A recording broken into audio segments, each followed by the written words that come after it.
अस्सलामुअलैकुम। मेरा नाम मरियम ताहिर है और आज की मेरी प्रेजेंटेशन का टॉपिक है हज़रत आदम and super continent.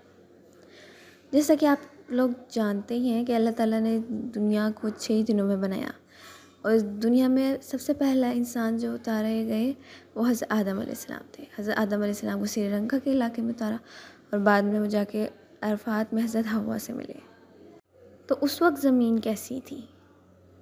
Are you ready to learn about it? So let's get started. उस वक्त ज़मीन पर 7 कॉन्टिनेंट्स की बजाय सिर्फ एक ही सुपर कॉन्टिनेंट था, पेंजिया। सी शेप्ड ये कॉन्टिनेंट है और इसके इर्द गिर्द जो ओशन ने इसको कवर किया था उस ओशन का नाम था Panthalassa. Pangaea name is drive from the Greek pangaia meaning all the earth. A single continent of Pangaea took about 1/3 of earth surface. यानी ये इतना बड़ा था, इसका नाम भी इसी हिसाब से रखा गया। Pangaea's existence was first proposed in 1912 by German meteorologist Alfred Wegener।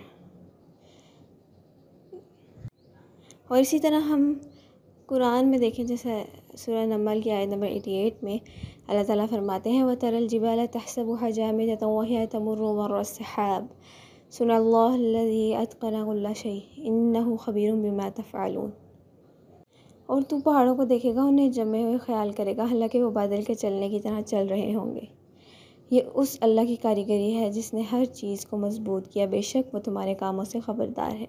और इसी तरह फिर पेंजिया जो सुपर कॉन्टिनेंट था वो कॉन्टिनेंटल ड्रिफ्ट की वजह से टूट गया और ये अंटार्कटिका के साथ इंडिया था वो देखें ऊपर जा रहा है और सारे कॉन्टिनेंट्स जो हो गए वो अलग-अलग हो गए।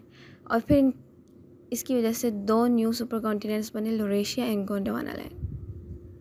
तो आज मेरी प्रेजेंटेशन ख़त्म हुई।